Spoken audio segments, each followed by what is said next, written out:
This is my sweet life style. இன்றைக்கி ஒரு night routine vlog தான் உங்களோட ஷேர் பண்ணலான்னு இருக்கேன். நாளைக்கு வெள்ளிக்கிழமைங்கிறனால இன்றைக்கே கவுண்டர் டாப்லேருந்து அதேமாரி பாத்திரம் எல்லாத்தையும் கழுவி வச்சுட்டேன்.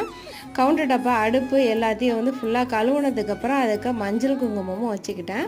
மஞ்சள் குங்குமம் வச்சுட்டு அப்படியே விடக்கூடாதுங்கிறதுக்காக அதுக்கு குழம்பும் போட்டுக்கிட்டேன். எனக்கு சிம்பிளாக தான் குழம்பு போட தெரியும், அதனால் சிம்பிளாக ஒரு குழம்பு போட்டுக்கிட்டேன்.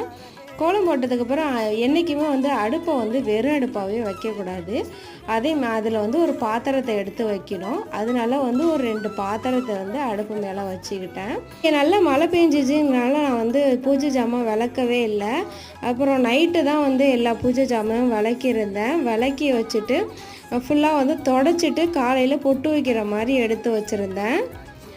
பார்த்திங்கன்னா எல்லா வேலையும் ஆல்மோஸ்ட் முடிஞ்சிருச்சு. இன்றைக்கி இந்த வீடியோ தான் ஷேர் பண்ணியிருக்கேன். இந்த வீடியோ உங்களுக்கு பிடிச்சா லைக் பண்ணுங்கள், ரொம்ப பிடிச்சா சப்ஸ்கிரைப் பண்ணிங்க. தேங்க்ஸ் ஃபார் வாட்சிங்.